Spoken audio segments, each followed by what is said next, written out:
Muy bien, qué placer estar con ustedes nuevamente. Tercera edición de la Semana de Salvando Vidas y estamos con temas de consultorio psiquiátrico.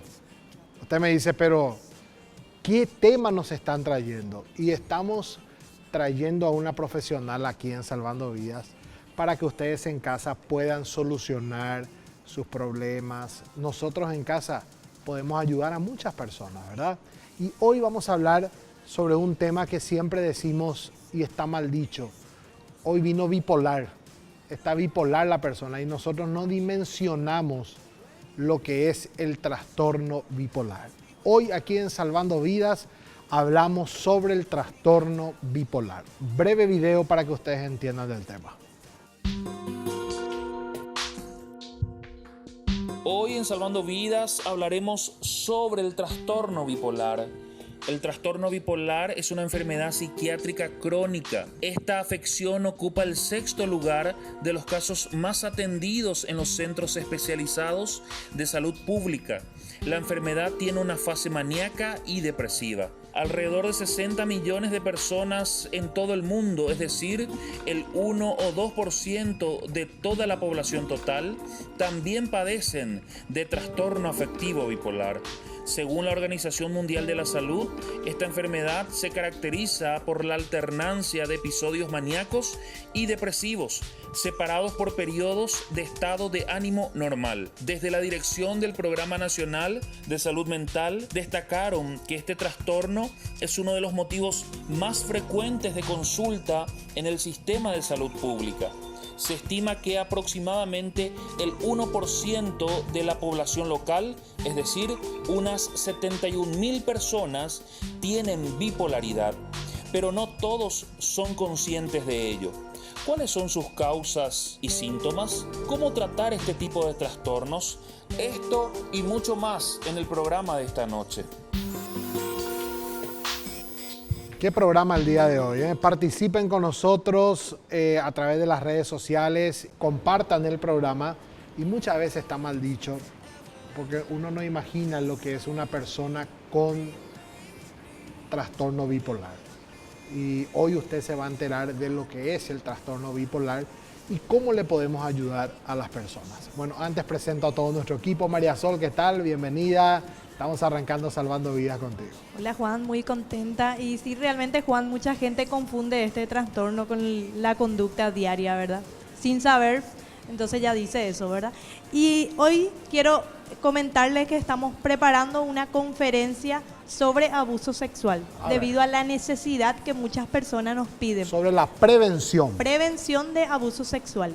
Y no va dirigido solo a docentes. También va dirigido a directivos, a supervisores, a los padres, Juan, porque muchos padres no saben qué hacer muchas veces ante un caso de abuso sexual. Entonces te informamos que este 4 de octubre estaremos realizando una jornada de capacitación desde las 8 hasta las 15 horas en la Casa Vuelve a Soñar, ubicada en Lambaré.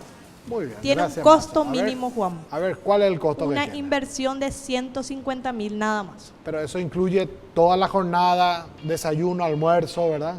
Incluye materiales, almuerzo, desayuno y un diploma de participación que es muy importante también para los directivos, los docentes. Muy bien, gracias María Sol. Loida, ¿qué tal? Bienvenida. ¿Cómo está Juan Cruz? Un saludo especial a toda la teleaudiencia y seguimos inscribiendo a las personas interesadas para nuestra jornada de capacitación, Juan Cruz. Ya llega, ¿eh? Sí, este viernes estamos realmente con muchos preparativos para recibirle a los docentes, padres, directivos, supervisores que están llamando muy interesados. Todos pueden participar, Loida, ¿verdad? Sí, todos pueden participar. Entonces pueden llamar al 0981-546-514 para poder darle más información. También pueden visitar nuestra página para que se puedan informar de los temas que vamos a estar tratando, que es salud mental, prevención, diagnóstico, tratamiento sobre el estrés, la ansiedad, estos temas que estamos tratando en esta semana, Juan Cruz. Vamos a estar dando mucho énfasis a todo esto. Muy bien, Loida, y me imagino que has invitado y van a participar la mayoría de las personas que llegan hasta el centro integral Vuelve a Soñar, ¿verdad? Así mismo, los padres ya se han inscrito, están esperando, ansiosos por decir así, ese día, porque realmente quieren hacer prevención en su vida personal primeramente y en la vida de sus hijos, ¿verdad? Cómo cuidar la salud mental de la familia. Muy bien, gracias Loida. Martín, ¿qué tal? ¿Cómo estás? Él es coordinador del proyecto Salvando Vidas y nos acompaña durante toda esta semana. Hola Juan, gusto en poder estar nuevamente aquí con el programa. Y bien, con el proyecto Salvando Vidas hacemos prevención y celebrando ya el mes de la juventud y en la Semana de la Juventud también. Esta semana estuvimos en varias instituciones. Hoy justamente, tanto en el turno mañana como en el turno tarde, estuvimos en la escuela Las Merced. Estuvieron participando más de 150 alumnos en la función de la película Salvar una Vida, y también el otro equipo continuó en el Colegio Nacional Anaí. Muy bien, Martín. ¿Y cuántas personas hasta la fecha ya han participado o han pasado por el proyecto Salvando Vidas? En total, año 2019. Año 2019, desde el mes de marzo hasta la fecha ya han pasado como una cantidad de 17.500 alumnos hasta la fecha ya, y esperamos llegar a más, ¿verdad? Hasta que culmina el periodo de clases. Muy bien, gracias Martín. ¿Qué programa el día de hoy? El trastorno bipolar, ¿verdad? Muchas veces le decimos a una persona que es bipolar o no, pero hoy nos vamos a dar cuenta de lo que es el trastorno bipolar. Y quiero hacer una mención especial nuevamente. Ayer lo hice al final del programa. Gracias a todos los docentes que han participado, padres de familia también en la ciudad de Ñemby. Miren bien las fotos ahora. Ahora hago una mención especial a todos. Hace rato fue al final. Gran trabajo de los coordinadores del proyecto de capacitación a docentes y también supervisores. Estuvieron supervisores, docentes. Por supuesto, esto se hace en el marco del convenio que tiene Funda Joven con el Ministerio de Educación y Ciencias. Y este año 2019 se pretende llegar a más de 9.000 docentes. De esa manera, Funda Joven aporta su granito de arena en la prevención. Nosotros hacemos prevención. Luego, si la persona necesita ayuda, le derivamos o recomendamos a un profesional. Gracias, compañeros. Muy lindo trabajo del proyecto de capacitación a docentes. Hoy le hemos invitado nuevamente y durante toda esta semana va a estar con nosotros la doctora Cintia Oviedo. Ella es psiquiatra. ¿Qué tal, doctora? ¿Cómo estás? ¿Cómo estás, Juan? Gracias por estar estos días. Mucha gente nos escribe en el privado, recibimos cartas. Realmente ni sabían que estaban pasando enfermedades. Pensaron que era algo del momento, ¿verdad? Y nadie quiere ir al psiquiatra así de repente, ¿verdad? Porque el que dice, mira, el psiquiatra es porque dice que está loco ya, y eso es un mito, ¿verdad? Así mismo, eso es algo que estamos rompiendo día a día, donde los mismos colegas tienen miedo de decirle al paciente tenés que irte a un psiquiatra ante el temor de que el paciente pueda sentirse ofendido. Totalmente. Pero sin embargo, hoy en día eso se está rompiendo, o sea, el acudir a un psiquiatra se vuelve algo necesario porque la gente está entendiendo que la salud física y la salud mental tienen que funcionar. Doctora, ¿y asiste la gente regularmente o dejan su tratamiento a la mitad de camino? Depende mucho del profesional, Juan. Por eso es que en psiquiatría, el tomarse el tiempo en una primera consulta para poder explicarle al paciente que no es mágico, que tiene que tomar por un tiempo prolongado la medicación, es necesaria. No podemos obligarle al paciente, pero en su gran mayoría, quien ya se siente bien no quiere tomar medicamento. No quiere tomar medicamento. Si uno no se toma el tiempo de explicarle al paciente que tiene que tomar por ese tiempo, si no va a tener una recaída, entonces quien no lo hace tiene mucha gente que deja el tratamiento. Y luego decimos falta salud mental, vayan a capacitarse y la gente no va, se oponen programas, la gente no asiste. Bueno, espero que los mitos queden en el olvido y uno pueda invertir en la salud mental. El trastorno bipolar. La palabra bipolar se usa mucho en el vocabulario de las personas, ¿verdad? Confunden el doble ánimo con el trastorno bipolar. Así mismo, Es común escuchar soy bipolar cuando entran al consultorio porque tienen ánimos cambiantes. Sin embargo, el trastorno bipolar es una enfermedad crónica, discapacitante, grave, que puede llevar a una persona a matar a alguien o matarse a sí mismo si está en una etapa depresiva. Un paciente con un estadio maníaco puede asesinar sin hacerlo conscientemente. O sea, hablar del trastorno bipolar es un caso, una enfermedad grave, crónica, en la cual el paciente tiene que tomar medicación por toda la vida. Por toda la vida. O sea, estamos hablando que no hay cura médicamente, ¿verdad? Es como hablar de la hipertensión. El hipertenso tiene que tomar su medicamento para la presión toda la vida, porque el medicamento evita que suba la presión. No, es que la baja. A veces tenemos el error de pensar que yo tomo mi remedio para que baje. No, el hipertenso tiene que tomar el medicamento para la presión hasta el último día de su vida, porque si no se viene el infarto y compañía. Asimismo es en el trastorno bipolar, en donde el paciente tiene que tomar la medicación para mantenerse estable, para evitar llegar a los extremos o a los polos de la manía, que sería el polo positivo, o la depresión, que es el polo negativo. Entiendo. O si no, pero la persona puede vivir Por normal. supuesto, puede tener una vida completamente normal, siempre y cuando el estabilizante del humor, que es el medicamento que se utiliza en ello, surja su efecto. Entonces, hay que lograr encontrar cuál es ese estabilizante que al paciente le mantiene bien, en donde su ánimo no va a fluctuar. Entiendo. O sea, hay que entender una cosa, todos nosotros estamos expuestos a sentirnos eufóricos o felices o a estar depresivos o tristes según las circunstancias de nuestra vida.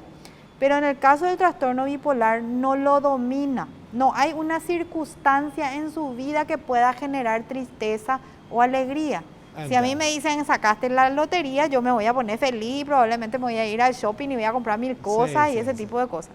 O me dicen falleció alguien, yo me voy a poner triste, porque nosotros como seres humanos tenemos actitud y emoción que tenemos que vivirla. En el caso del bipolar, al darle el estabilizante del humor, no hacemos que se vuelva un robot. Él igual puede estar feliz en situaciones de felicidad o triste en situaciones de tristeza. Lo que evitamos es que llegue a los extremos en donde su conciencia se obnubile al punto que no pueda saber ni siquiera qué es lo que pasa. Entonces, ahí está el problema. Se meten en préstamos, hacen deudas en financieras, en bancos, sacan mucho dinero y se van y compran víveres y salvan al hambre del mundo yéndose, por ejemplo, a repartir esos víveres. Esas son conductas de personas que están en etapas maníacas que no pueden dominarlas. Doctora, a la vuelta del corte seguimos con eso. Wow, yo estoy aprendiendo muchísimo, me imagino ustedes también en casa. Hoy estamos hablando sobre el trastorno bipolar. Breve corte y volvemos. La librería Vuelve a Soñar te invita a conocer su renovado local ubicado a escasos pasos de la Municipalidad de Lambaré. Libros de autoayuda, consejería familiar, liderazgo, libros para niños y jóvenes, Biblias y mucho más. Horario de atención de lunes a viernes de 8 a 18 horas. Dirección, Avenida Luis María Ergaña, esquina Cacique CP. Consultas al 021-308-205. Librería Vuelve a Soñar, generando el hábito de leer. Lácteos Trébol agrandó su familia de productos sin lactosa. Ahora, además de la leche, llegaron los yogures. Probá los yogures sin lactosa Trébol. Natural, sano y fácil de digerir. Lácteos Trébol, la marca más amplia de productos sin lactosa. Top of Mind por 6º año consecutivo en leches. Con la garantía de la cooperativa Chortizer. Lácteos Trébol.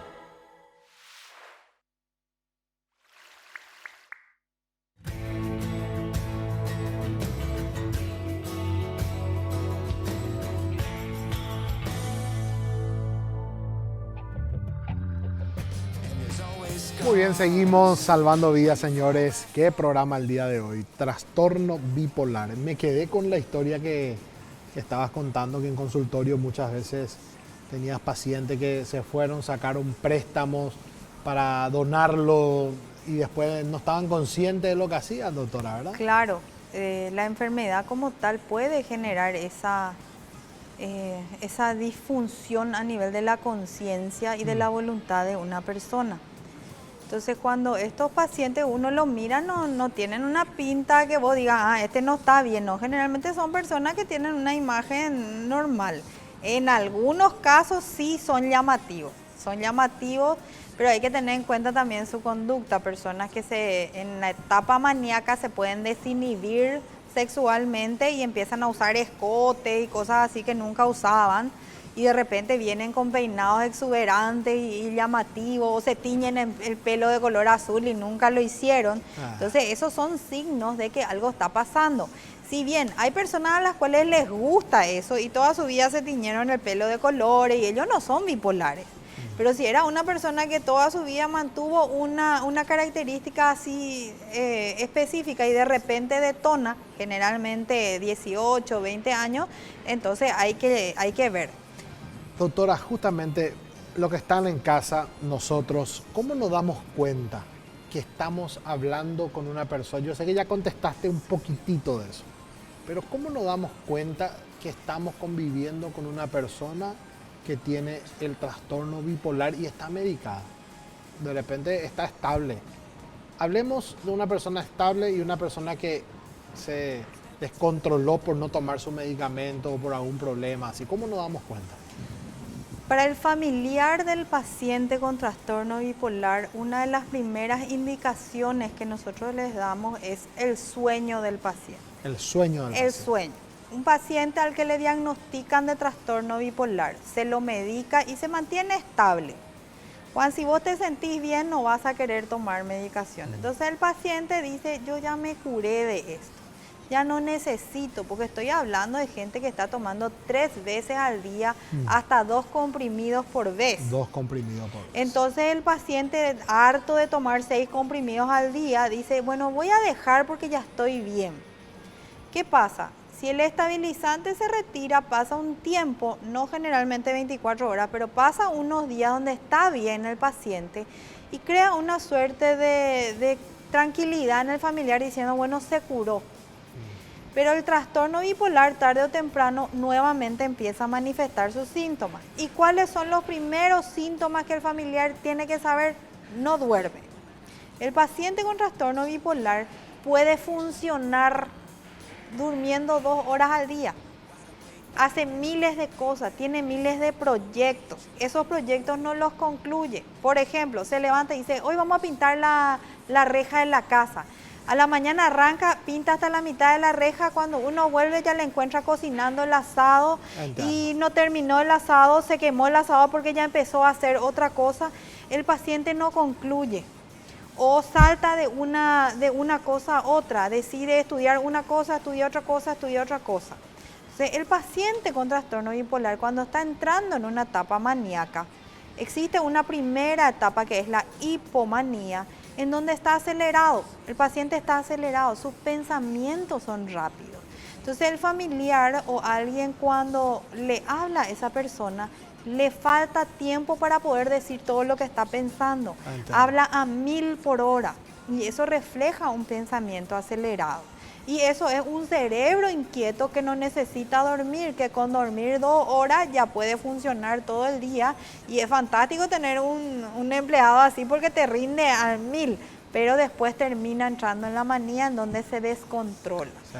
O en el otro polo, en la etapa depresiva, donde el paciente empieza a hacer una depresión grave al punto que ya no puede dominar sus emociones, en el sentido de que entra a un vacío, a un pozo profundo de depresión.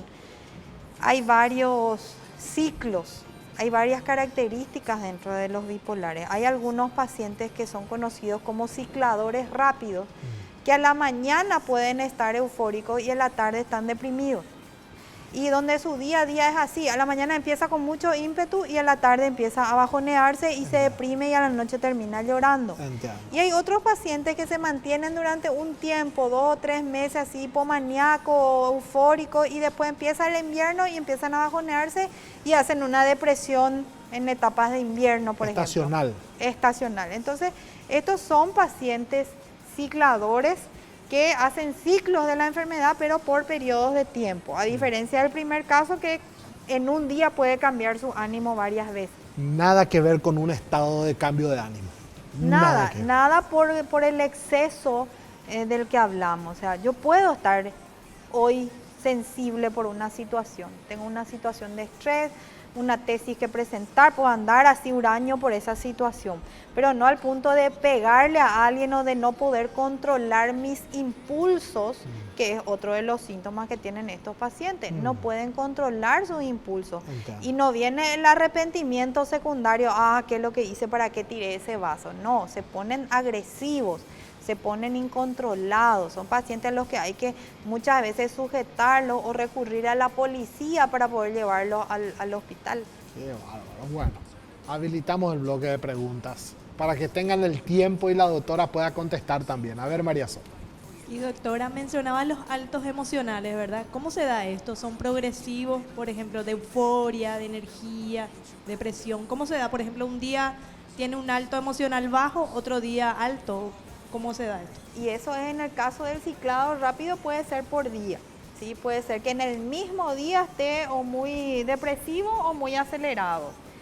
A la mañana está depresivo y a la tarde está acelerado. Puede darse esa circunstancia. Pero en la mayoría de los casos, estos pacientes tienen una progresión lenta.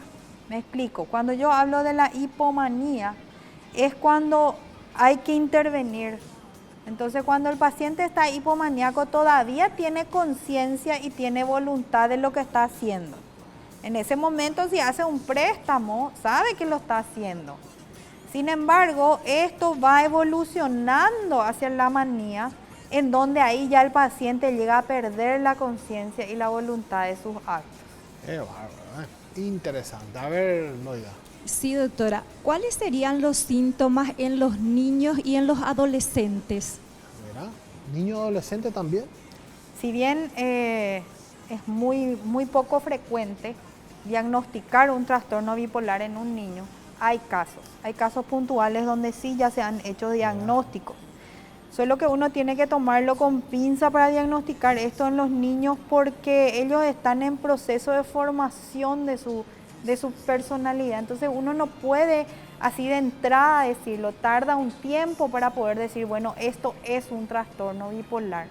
Pero generalmente lo que ocurre son en ellos los cambios de estado de ánimo que no son secundarios a situaciones determinada, o sea, no es que se pone a hacer una rabieta porque alguien le puso un límite o porque le lastimó, sino que el niño empieza a hacer síntomas de depresión sin ninguna explicación. Llora, no quiere comer, baja su calidad de concentración, por ende las profesoras detectan que le va mal en la escuela y se empieza a buscar. Generalmente si hay un componente genético, si la abuela, el papá, un tío cercano, el hermano del papá o de la mamá tenía esta enfermedad, entonces es un signo de alerta. Pero tampoco puede decirse, este chico tiene un trastorno bipolar. Sería algo muy irresponsable diagnosticarlo. Los psiquiatras especialistas en niños son los que tienen la autoridad de decir, bueno, este es el diagnóstico, pero particularmente un psiquiatra generalista no se animaría luego a diagnosticar en un niño, por ejemplo, este trastorno. Qué interesante, Martín. ¿El trastorno bipolar se trata con medicamentos, doctora? Sí, se trata con medicamentos estabilizantes del humor y en algunos casos se utilizan los antipsicóticos. Y te agradezco la pregunta porque solemos tener un problema grave con esta situación. Muchos colegas y no colegas, por ejemplo, licenciados en psicología y hasta médicos ñaná, dan a los pacientes antidepresivos, porque los antidepresivos en su gran mayoría son de venta libre. Entonces el farmacéutico te puede dar, no necesita una receta. ¿Qué pasa? Si yo tengo un paciente bipolar que está en una etapa depresiva y le doy un antidepresivo común como le daría a cualquier paciente con depresión, voy a virar a ese paciente de la depresión a la manía, volviéndolo agresivo, volviéndolo a este paciente maníaco en cuestión de días. Entonces es muy riesgoso porque de la manía es mucho más difícil bajarle al paciente que de la depresión. Y dentro de la ignorancia de quien trata sin ser especialista, dar un antidepresivo para un depresivo es común. O sea, yo lloro, estoy triste, no como tomarle este antidepresivo, te dice el clínico. Pero a los 3 días estás rascando el techo, estás agresivo, estás inquieto, no puedes dormir, y ese es una negligencia porque la medicación genera un viraje en estos pacientes. Nunca un paciente bipolar tiene que tomar un antidepresivo a no ser con la supervisión de un psiquiatra. Qué bárbaro. Doctora, ¿y cómo ayudamos? Ahora, ¿cómo le ayudamos a la persona que conocemos ya que está con trastorno bipolar? ¿Cómo le podemos ayudar los compañeros de trabajo? ¿Cómo le puede ayudar el familiar en casa? Porque pueden estar estables, como bien dijiste, pero hay que ser tolerantes. ¿Qué cosas no hay que hacer que le gustan? No se tiene que hablar del tema. En realidad no, Juan. No. Hablar del tema es lo más importante. Ah, muy bien. Asumir esa enfermedad como tal. Que alguien se tome el tiempo de explicarle, ¿sabes qué? Esto que vos tenés en una etapa de estabilidad, explicarle, esto que vos tenés una enfermedad. Y si vos no haces bien las cosas, te vas a volver a enfermar. Uno no tiene por qué modificar las conductas ante un paciente que está estable. Entiendo. Pero, si yo soy familiar de un bipolar y este paciente está en una etapa maníaca, donde está agresivo, donde está irritable, yo no me voy a ir a meter el dedo en la llaga, porque lo que voy a generar es que me agreda o que se ponga mal. Entonces, generalmente los familiares saben cómo manejar las conductas de estos pacientes cuando están así con esa situación. O cuando están deprimidos, sumidos en una depresión profunda, el familiar detecta, sabe eso y sabe que no tiene que estar constantemente yéndose a decirle, levantate, puede venir, podemos tomar, dale, pues vos podés, porque son pacientes que necesitan un antipsicótico para poder salir de esa depresión y no solamente un apoyo. Por eso es que en estos casos, cuando tenemos pacientes con trastorno bipolar, el trabajar con el paciente de psicología y con la familia del paciente es muy importante, porque la familia tiene que entender que este paciente, si te pega, no es porque no te quiere, sino que porque está maníaco, y en vez de llevarle a la cárcel, tenés que llevarle al hospital. Entiendo. Qué programa. Gracias, doctora. Recuerdo, así nomás mientras estoy hablando contigo, doctora, el Salmo 23. Puede venir de consuelo para el familiar o para la persona que está escuchando, que está estable, pero que tiene el trastorno bipolar. El Señor es mi pastor, nada me faltará. En delicados pastos me hará descansar.